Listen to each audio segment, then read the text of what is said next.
अस्सलाम वालेकुम, नमस्कार, सत श्री अकाल एंड गुड इवनिंग। मैं हूं आरज़ू काज़मी और आप देख रहे हैं फेस ऑफ। हमें जी ज्वाइन किया है भारत से कर्नल शैलेंद्र सिंह साहब ने। बहुत शुक्रिया सर कि आज आप आए, thank thank you you. Very much. जय हिंद। और जी पाकिस्तान से ब्रिगेडियर सैयद नज़ीर साहब हैं। बहुत शुक्रिया सर आपका भी कि आप आज आए हैं। और हम बात करेंगे सर, आज ओआईसी की मीटिंग होने जा रही है सऊदी अरब में, और कोई उम्मीद है कि जंग रोकी जाएगी या ये वन साइडेड होगी, हम इस पे बात करेंगे। तो सबसे पहले मैं ब्रिगेडियर साहब आपकी तरफ चलती हूँ। आपके ख्याल से ओआईसी की मीटिंग जो है उसका कोई फायदा होगा, और क्या ये वन साइडेड होगी कि इजराइल की बात ही कोई नहीं होगी और सिर्फ हमास और फलस्तीन की ही बात होगी? देख लो, जब बात होती है तो इजराइल की भी होगी, फलस्तीन की भी होगी, हमास की भी होगी, और हिजबुल्लाह की भी होगी, और रीजनल ममालिक की भी होगी। तो जाहिर है, और फिर इंटरनेशनल जो सिचुएशन है उस पर भी बात होगी। तो जब हम देखते हैं ये जो मसला है, अब मेरे ख्याल में कि ये एक बैनुल अक़वामी मसला बन चुका है। लगता तो ये है कि गजा है, लेकिन मेरे ख्याल में कि अब ये इतना फैल चुका है कि आप दुनिया के मीडिया को देख लो तो ये सरफहरिस्त रहता है। दूसरी तरफ पर जो आपको दुनिया में जो रिएक्शन देख रहे हैं, वो डिप्लोमेट्स का है, वो हुकूमत के मुख्तलिफ वजीरों का है, या उनके प्राइम मिनिस्टर से दूर का है, या इसके अलावा बाकी जो थिंक टैंक्स है, या अदरवाइज जो पब्लिक या सिविल इदारे हैं या सोसाइटीज हैं। बहरहाल जब हम इसको देखते हैं तो मेरे ख्याल में ओआईसी का पहले भी हुआ था, और उस वक्त तो लोगों ने ये एक उम्मीद बांधी थी कि शायद ओआईसी के जो समिट होगा, जितने भी वज़रा है या जो शेख्स हैं या इसके अलावा प्राइम मिनिस्टर्स हैं उनका, लेकिन वो तो नहीं हो सका। दूसरी बात ये है कि ओआईसी में मेरे ख्याल में पहले भी उन्होंने कुछ म्यूट किस्म का ज्यादा तकड़ा बयान नहीं दिया था, और इस वक्त भी मेरे ख्याल में जो बात हो रही है कि जंगबंदी की हो या इसमें पास आ जाए, दो चीजें हैं। तो पास जब तक मेरे ख्याल में कि इजराइल चाहता है कि हमने नॉर्थ को गजा को क्लियर कर दिया, अब सेंट्रल पर है वो जो क्लेम कर रहे हैं, और दूसरी तरफ हमास जो लड़ रहा है। लेकिन मेरे ख्याल में कि सिचुएशन इज बियॉन्ड दैट। मैं ये समझ रहा हूं कि अभी अमेरिका का स्पेशली बहुत कुछ एट स्टेक है, रशिया का बहुत कुछ एट स्टेक है, चाइना का बहुत कुछ एट स्टेक है, और यूरोप का भी है, and same goes to the middle east. तो अब ये एक बैनुल अक़वामी मसला बन चुका है। अब ये ओआईसी के या हमास के और इजराइल के और उससे गोल से निकल चुका है, क्योंकि अब एक तो बहुत ज्यादा है। जी जी बिल्कुल नहीं, बिल्कुल आप सही कह रहे हैं। लेकिन यही बात लेके मैं अगर कर्नल साहब आपकी तरफ आऊं तो यहाँ पर मौलाना फजल रहमान जो हैं वो भी कतर पहुंचे थे, जो पाकिस्तान के एक पॉलिटिकल पार्टी या रिलीजियस पार्टी के लीडर हैं। उनका कहना है जो ओआईसी की मीटिंग है उसमें जब तक हमास को शामिल ना किया जाए उस मीटिंग का कोई मतलब नहीं है। लेकिन हमास को तो बहुत सी कंट्रीज और कई लोग जानते हैं कि वो एक टेरर ऑर्गेनाइजेशन के तौर पे पहचानी जाती है। आपको लगता है कि जो गल्फ कंट्रीज हैं वो हमास को बिठाने पर रजामंद होंगी? पाकिस्तान के मंत्री साहब अगर इस तरह की स्टेटमेंट देते हैं, मुझे लगता है वो गैर जिम्मेदाराना स्टेटमेंट होगी, क्योंकि वो अनफॉर्चुनेटली पाकिस्तान का स्टैंड बताएगी, जो कि एक तरीके से गलत इसलिए होगा कि इस इस्लामिक कंट्रीज अपने इस्लाम को बदनाम नहीं करना चाहेंगी अपना एसोसिएशन एक टेररिस्ट ऑर्गेनाइजेशन के साथ, वो रिप्रेजेंट किसी को भी करती हो, बट अनफॉर्चुनेटली उसका काम करने का तरीका टेररिज्म का है। मुझे नहीं लगता कि ये डिक्लेयर्ड पॉलिसी ओआईसी की या उन 57 मुस्लिम कंट्रीज के लिए हो सकती है कि यहूदियों को जमीन से खत्म करना। आई डोंट थिंक कि इतनी इररिस्पॉन्सिबल स्टैंड ये इस्लामिक कंट्रीज लेंगे। मेरे से बड़ा कोई इस्लामिक नहीं हो सकता, और मेरे हिसाब से मेरे इस्लाम में, मेरे देश में इस्लाम एक्चुअली अमाउंट्स टू प्यार, मोहब्बत, अमन, चैन, नॉट बर्बरता, नॉट किलिंग। सो मैं शायद ब्रिगेडियर साहब से एग्री ना कर पाऊं कि बाकी सारी बातें होंगी। ये मीटिंग स्पेशली इस लड़ाई के लिए बुलाई गई है, और इसे अपने आप में वन साइडेड रुकवाने की कोशिश ओआईसी की कंट्रीज इसलिए नहीं करेंगी क्योंकि वो इजराइल को एक्सेप्ट नहीं होगा। अगर एक मैच्योर अच्छा सॉल्यूशन जिसके ऊपर वो बात कर सकते हैं कि चलिए माहौल ऐसा बनाया जाए कि ये लड़ाई टेक्निकली रुक जाए और पॉलिटिकली इसमें स्टेबिलिटी आ जाए, और सबसे बड़ी बात डिप्लोमेटिकली किसी तरह से सीज फायर हो जाए। करने का तरीके के वो निकाले जा सकते हैं कि क्या होस्टेजेस को छोड़ने से कुछ बात बनेगी या नहीं बनेगी। इजराइल की तरफ से चाहे वो ब्लिंकन आकर कतार बोलकर जाए, कोई कुछ भी कहता रहे, लेकिन एक इंडिकेशन जरूर होगा। वैसे तो इंडिया के प्राइम मिनिस्टर से भी ईरान की बात हुई है, अच्छे रिलेशंस की बात हुई है, कतार के साथ भी हमारी बातचीत है, ऐसा नहीं है। लेकिन उस मीटिंग में ये सब लोग डिसाइड ये जरूर कर सकते हैं कि माहौल इस समय कैसा है और क्या इसे और बेटर बनाया जा सकता है। I think OIC will be very responsible, क्योंकि उम्मीद होनी चाहिए और उम्मीद पर जिंदगी टिकी है। जी ब्रिगेडियर साहब, आपने बात सुनी कर्नल साहब की, बिल्कुल उम्मीद होनी चाहिए, लेकिन उम्मीद के साथ साथ जो एक सच्चाई है वो हमें ये नजर आ रही है कि अमेरिका इस वॉर को रोकने में इंटरेस्टेड नहीं है। और क्या एक बड़ी कंट्री के तौर पे, एक सुपर पावर के तौर पे, आपको लगता है कि अमेरिका अभी इस वॉर को आगे चलने देना चाहता है? उसका अपना कोई यकीनन फायदा होगा। मेरे ख्याल में क्या अमेरिका अभी एक कैच 22 सिचुएशन में है। इसलिए एक तो ये है कि जो कॉरिडोर था जो यहाँ पर अनाउंस किया गया था, इंडिया मिडिल ईस्ट और यूरोप कॉरिडोर, तो वो भी वो कहता है कि कॉरिडोर तो बढ़ गया। एक बात। दूसरी बात ये है कि जहां तक हम अमेरिका के और स्पेशली यूक्रेन वॉर की बात है, तो ये यूक्रेन वॉर जो है बैकग्राउंड पर चला गया और अभी फोर फ्रंट पर गाजा फ्रंट है। तीसरी बात यह है कि अब रशिया जाहिर है कि वो अपना खेल खेलेगा और जिस तरीके से उन्होंने वहां पर वॉलंटियर भेजे, वहां पर असलहा भेजा यूक्रेन में, और फिर रशिया को डिप्लीट करने की, इकोनॉमिकली पॉलिटिकली आइसोलेट करने की, तो अब वो अमेरिका के बारे में यही कुछ करे। तीसरा, जो ईस्ट की तरफ देख रहा था अमेरिका, स्पेशली ईस्ट एशिया के बारे में, और मिडिल ईस्ट से फारिग हो रहा था कि शायद इब्राहिम अकॉर्ड मुकम्मल हो जाएगा, वो भी अब ख्वाब नजर आता है। और अब मेरे ख्याल में कि वो ईस्ट पर इतना कंसंट्रेट नहीं कर पाएंगे चाइना को कंटेन करने के लिए। तीसरी बात उसमें ये भी आ जाती है कि जहां तक ओआईसी की बात है, तो ओआईसी पर भी अपने लोगों का दबाव बहुत ज्यादा है। जितने भी कंट्रीज है उनका जो लोग हैं वो बिल्कुल तकरीबन 2% भी इजराइल के हक में नहीं है। और हमास को जहां तक देखा जाता है कि वह टेररिस्ट है, असल में बात यह है कि उन्होंने एक इलेक्शन जीता है, उस इलेक्शन के नीचे उनकी हुकूमत थी। और दूसरी बात, पीएलओ भी इसी तरह था, और पीएलओ आजकल ऑब्जर्वर है बाकी उसमें, और पीएलओ के वजूद को तस्लीम बैनुल अक़वामी तौर पर किया गया है। तो ये ऐसा नहीं होता कि आज एक टेररिस्ट है और कल उसके वजूद को, अगर पुलिन दीवी को देखा जाए तो वो एक कैसी थी और फिर पार्लियामेंट में आ गई, तो ये चीजें बदलती रहती है।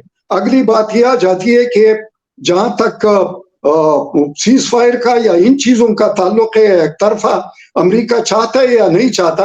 अमेरिका इसलिए नहीं चाहता फिलहाल कि वो शायद ये समझते हैं कि गाजा जल्द ब जल्द ये फतह कर लेंगे और लोगों को निकाल देंगे, तो इजराइल को एक क्लीन स्लेट मिल जाएगा एक फतह का, जो कि नेतन्याहू बहुत ज्यादा प्रेशर में है।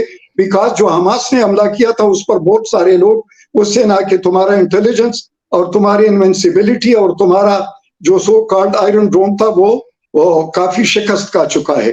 और अगली बात इसमें यही भी आ रही है कि ओआईसी मेरे ख्याल में कि अब पहले से इनका जो स्टांस होगा वो तकड़ा होगा बनिस्बत पिछले स्टेटमेंट के, क्योंकि रफ्ता रफ्ता ये भी एस्केलेट करेंगे कि वो भी मूड को देखते हैं कि दुनिया का मूड क्या है और ओआईसी कंट्रीज के अवाम का मूड क्या है। और अगली बात मैं ये भी कहना चाहता हूँ कि शायद अमेरिका और यूरोप, मेरे ख्याल में कि अमेरिका के जो उसकी कैपेबिलिटी है एक तरफ, लेकिन उसकी जजमेंट गलत है।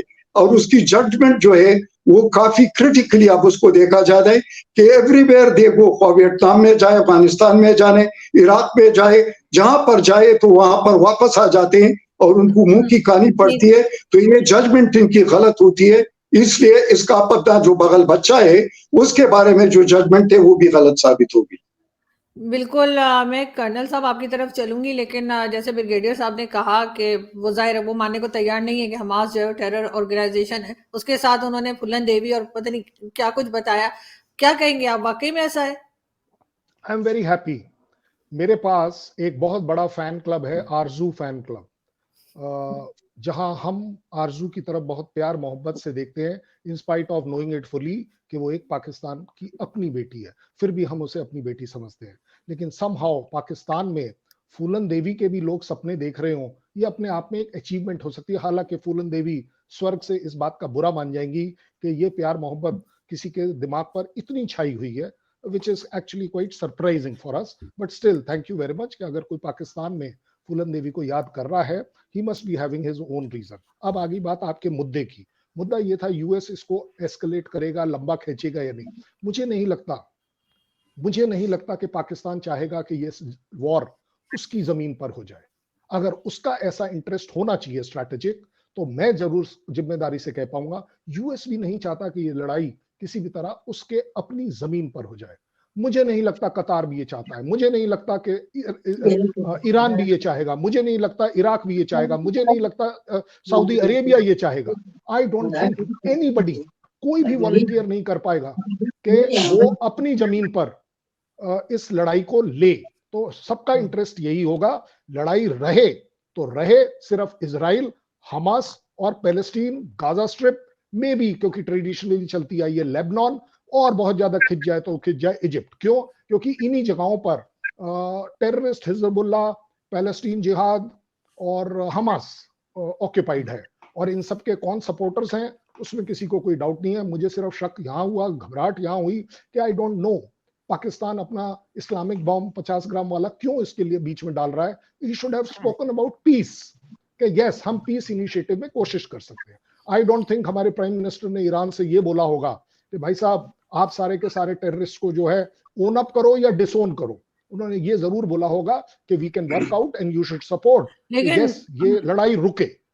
कर्नल साहब, आपको लगता है कि वाकई में पाकिस्तान ऑफर करेगा अपने न्यूक्लियर वेपन्स की और उसको ले लिया जाएगा? क्या आपको ऐसा लगता है? यस आपने मेरे को करेक्ट कर दिया, मैं आपसे माफी चाहूंगा, मैंने ये स्टेटमेंट गलत बोल दी। लेकिन पूरी दुनिया को सबसे बड़ा शक ये है कि हो सकता है पाकिस्तान अपने इस बॉम्ब को बेच दे। मुझे उसका डर है वो बिक जाए इस बात के पीछे। हालांकि कंट्री को किसी को हक नहीं है कि वो इस तरह का बॉम्ब बेचकर शायद अपनी रोजी रोटी कमा ले। I think that will not be fair, वो पाकिस्तान के लिए अच्छा भी नहीं है। लेकिन जिस तरीके से आप सो कॉल्ड टेररिज्म को एक ओपन सपोर्ट कर रहे हो, उस वजह से लोगों को लगता है कि यस पाकिस्तान अगर इकोनॉमिक क्राइसिस में आ जाए, टेररिज्म उसको ओवरटेक कर ले अफगानिस्तान की तरह, तालिबान जैसे वहां चली गई। आपके यहाँ भी आपके प्राइम मिनिस्टर जो पुराने हैं इमरान खान साहब ने बड़े क्लैरिटी के साथ बोला है कि टीटीपी हमारी अपनी है, हम उनको अपने आप ठीक कर लेंगे। आज का प्राइम मिनिस्टर बोलता है कि हम उससे बहुत तकलीफ में। तो हमें डर ये रहता है, और हमें का मतलब दुनिया को, कि कहीं किसी भी तरह तालिबान जैसी गवर्नमेंट टीटीपी ने आपके यहाँ बना ली तो ये न्यूक्लियर बॉम्ब जिहाद के काम आएंगे, वहां घबराहट है। ब्रिगेडियर साहब, आपको भी ऐसा ही लगता है जैसे कर्नल साहब कह रहे हैं, और जैसा कई कंट्रीज अभी पहले बात कर चुकी हैं कि पाकिस्तान के पास जो न्यूक्लियर वेपन्स हैं वो कहीं ऐसा तो नहीं कि हम हमास के हवाले कर दें या किसी और को दे दें जिससे नुकसान हो सकता है पाकिस्तान को भी? मेरे ख्याल में इस पर बात करना भी रबिश होगा, फॉर द रीजन कि कब से सुन रहे हैं इस्लामिक बम। हिंदू बम हमने नहीं कहा, क्रिश्चियन बम नहीं कहा, यहूदी बम नहीं कहा, लेकिन इसका नाम इस्लामिक बम बन गया। पता नहीं इस्लाम से क्या दुश्मनी है, एक बात। दूसरी बात यह आ जाती है कि जहां तक मेरे ख्याल में कि मिलिट्री स्ट्रेटेजी का एक स्टूडेंट होते हुए, जो न्यूक्लियर बम होते वो लड़ने के लिए नहीं होते। ये तो अमेरिका बादशाह था जिसने जंग को खत्म करने के लिए नागासाकी और हिरोशिमा पर फेंका था। और मेरे ख्याल में दूसरी कंट्री अगर जो इस्तेमाल करेगी, मेरी नजर में वो या तो ये होगा कि या इजराइल होगा, वो न्यूट्रॉन बम इस्तेमाल कर सकते हैं गजा में, या दूसरा इंडिया हो सकता है, क्योंकि आरएसएस जैसे लोग अगर हुकूमत में आते हैं और जिस तरीके से वो राइट एक्सट्रीम पर जाते हैं, तो मेरे ख्याल में वो फिर एक टेररिस्ट ऑर्गेनाइजेशन से भी आगे जा सकते हैं। तीसरी बात यह आ जाती है कि जहां तक पाकिस्तान के अमन की बात है, तो मेरे ख्याल में कि पाकिस्तान अमन तो कोई भी मुल्क ऐसा नहीं होगा जो कि अमन के लिए कोशिश न करे, करारदाद पेश न करे। पाकिस्तान ने भी पेश की है, पाकिस्तान भी इसमें रहा है। इजराइल, इसके बाद फलस्तीन के बारे में पाकिस्तान ने OIC सबसे पहले बुलाया, ताराबाद में जो कॉन्फ्रेंस हुई थी, यहाँ से भुट्टो के जमाने में हुआ था, और ये जो थी ये पीस के लिए था। तीसरी बात यह आ जाती है, जहां तक पाकिस्तान एक जिम्मेदार मुल्क है और इसके न्यूक्लियर एसेट बहुत से फ्रेंड्स में, हमारा सेंटर ऑफ एक्सीलेंस मेरे ख्याल में कि रीजन में आगे है। चौथी बात यह आ जाती है कि हमने कभी भी किसी को न्यूक्लियर थ्रेट नहीं दिया है। और अगली बात यह आ जाती है कि जहां तक इंडिया की बात है तो वो समझते हैं कि it is a nuclear bluff जब वो कहते हैं पाकिस्तान के बारे में, और दूसरा 2.5 फ्रंट वार की ये बात करते हैं, हम बात नहीं करते। तो ये सारी चीजें अपनी जगह पर मौजूद। ब्रिगेडियर साहब, हमारे तो शेख रशीद साहब कितनी बार पाव के जी, बम शेख रशीद को छोड़ दो ना, झूठ मत अब बोलो। क्यों यार उन लोगों का नाम लेते हो जिनको कोई सीरियस लेता नहीं है। मैं कर्नल साहब आपसे पूछना चाहूंगी कि खैर वो तो आप जवाब देंगे बिल्कुल ब्रिगेडियर साहब की बात का, लेकिन उसके साथ ही एक चीज और मैं इसमें ऐड करना चाहूंगी आपके लिए। इजराइल और पाकिस्तान, ये दो कंट्रीज ऐसी हैं जो मजहब के नाम पे बनी है। दोनों में अमन नहीं है, दोनों में हर वक्त लड़ाई झगड़े रहते हैं, क्या वजह हो सकती है? अगर आप मुझे छोटा सा परमिशन दे दें 30 सेकंड का एक्स्ट्रा, तो मैं ये जरूर बोलना चाहूंगा जरूर कि इंडिया की डिक्लेयर्ड पॉलिसी पढ़ लीजिए, no first strike as far as nuclear जिम्मेदारी की बात आ रही है। पाकिस्तान की पढ़ लीजिए, ऑलवेज दी फर्स्ट स्ट्राइक, ये उनकी पॉलिसी, मेरी नहीं है। आ गई बात कि इस्लामिक बॉम्ब किसी ने बोला या नहीं बोला, तो ये मेरा फक्र है कि फौजी चाहे पाकिस्तान का हो, इजराइल का हो, इवन पैलेस्टाइन का हो, ईरान का हो, इराक का हो, कहीं का भी हो, झूठ नहीं बोलता, खुलकर हिम्मत से फेस करता है सच्चाई को, आंख बंद नहीं करता। मुझे नहीं लगता कि पाकिस्तान का कोई अफसर इतना बड़ा झूठ बोल देगा कि इस्लामिक बम किसी ने बोला ही नहीं, इमरान खान ने टीटीपी के बारे में बोला ही नहीं कि वो हमारी अपनी ऑर्गेनाइजेशन है। आपके अभी वाले जो साहब हैं, उनके दामाद ने बोल दिया ये है किस लिए। आपके एक मिनिस्टर ने आपकी पार्लियामेंट में कुछ इस तरह की बात करी जो मैं इंसल्टिंगली नहीं करना चाहूंगा, हर कंट्री का अपना हक है, लेकिन उसके बाद एज अ फौजी हम इसको फेस कर सकते हैं। मेरे यहां भी कोई कमजोरी हो सकती है, आप मतलब this is something very educative for me कि आरएसएस उस बम के ऊपर राज कर रहा है। Oh my God, it doesn't happen.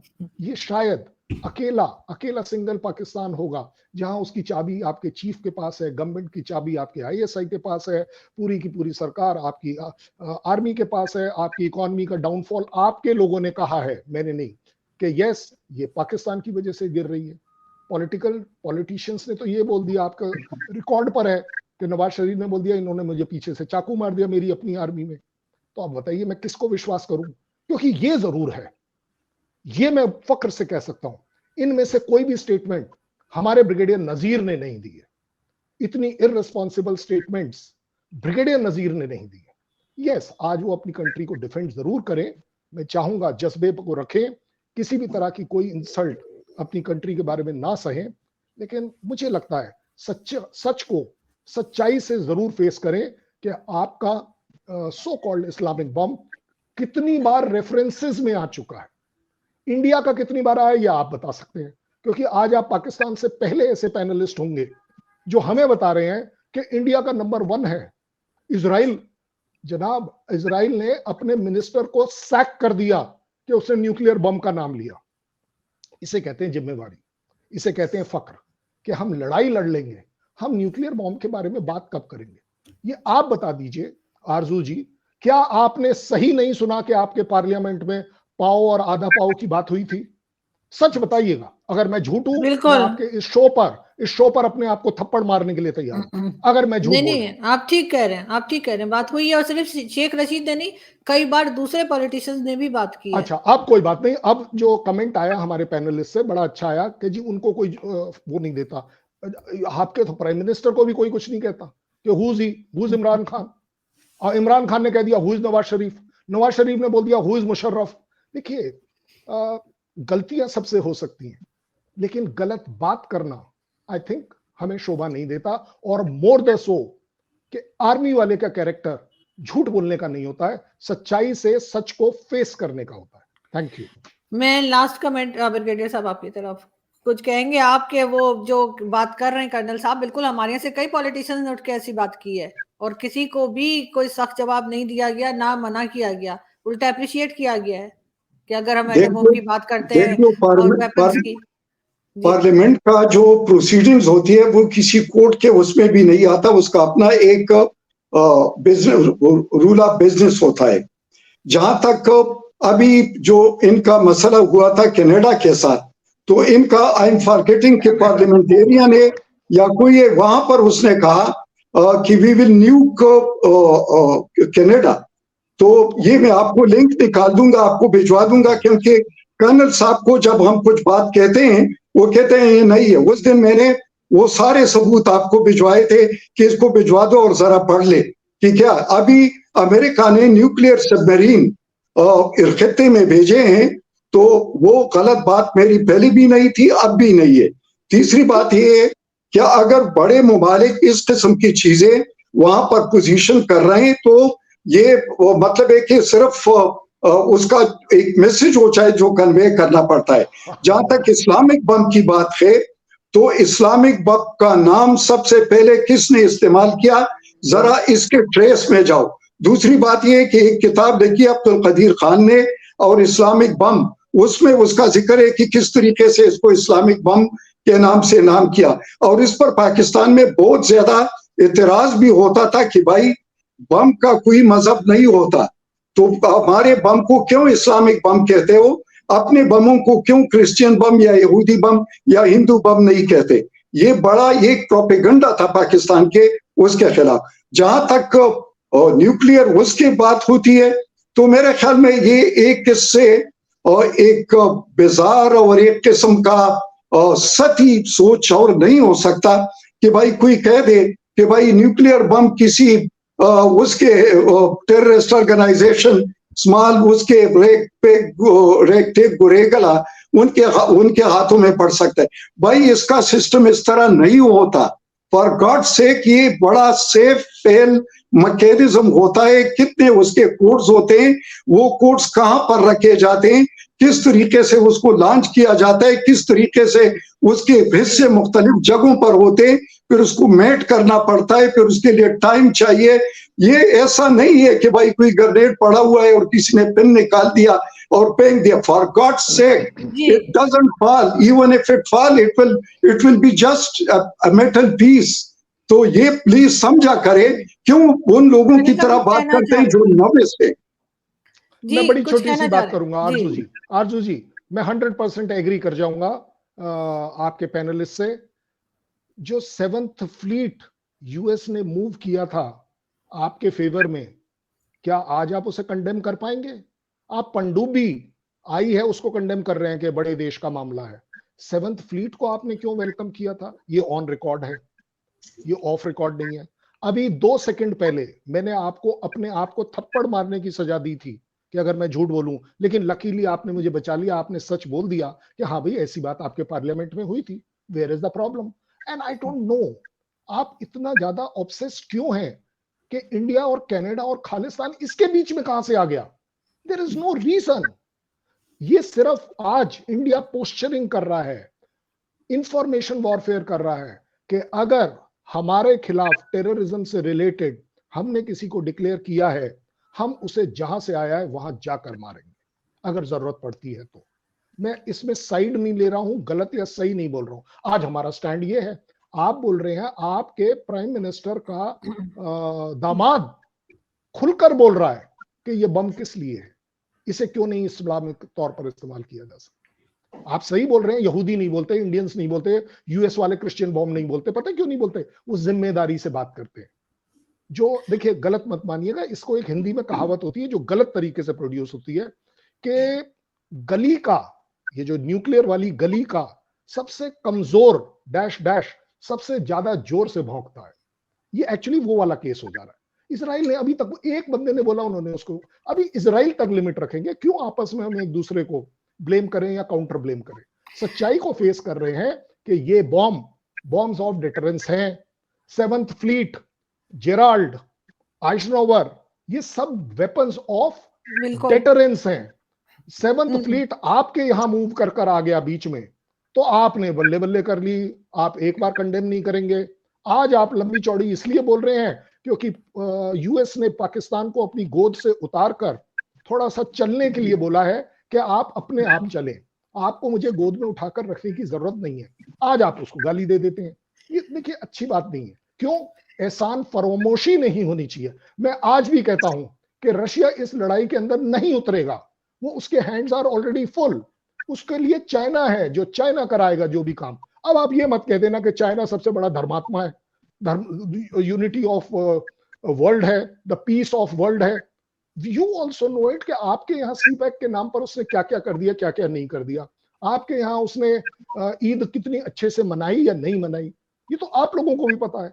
आप ही के लोगों के इंटरव्यूज चल रहे हैं, आप ही लोगों के यूट्यूब चल रहे हैं। आई थिंक हमको एक छोटी सी बात पर कंसंट्रेट करना चाहिए, और वो है कि क्या मैं और मेरा देश, मैं जिम्मेदारी से ठीक चीजों को इवैल्यूएट कर सकता हूं। जहां तक बात आ रही है वर्ल्ड में इस वॉर को रोकने की, आप हमारे पैनलिस्ट बात कर रहे हैं कि बढ़ा सकते हैं, क्यों नहीं बढ़ा सकते, कौन क्या कर सकता है। मैं इस पर नहीं आना चाहता। मैं चाहता हूं एक बात, कि चाहे इजराइल जीते चाहे हमास जीते, और ये जीत नहीं होगी, अगर कोई हारेगा तो सिर्फ और सिर्फ ह्यूमैनिटी और मानवता हारेगी, और कुछ नहीं। बिल्कुल सर, बिल्कुल इसमें जो है वो अमन आना चाहिए अब, और बिल्कुल जिनके पास न्यूक्लियर एसेट्स या वेपन्स है उनके ऊपर ज्यादा जिम्मेदारी आ जाती है। तो मेरे ख्याल है कि चाहे वो आर्मी के लोग हों, चाहे वो सिविलियन गवर्नमेंट के लोग हों, उनको थोड़ी जिम्मेदारी से बात करनी चाहिए। खासतौर पे पाकिस्तान में कई बार जैसे हमने सुना है, तो आई होप कि नेक्स्ट टाइम अगर कुछ ऐसा होता है तो उनको जरूर रोका जाएगा। बहुत शुक्रिया आप दोनों का कि आप लोग आज आए, थैंक यू सो मच। और उम्मीद करते हैं कि जल्दी फिर मुलाकात होगी। बहुत शुक्रिया। और डेफिनेटली मुलाकात होगी, और हम नजीर साहब के गले मिलेंगे। फलस्तीनी जिंदाबाद।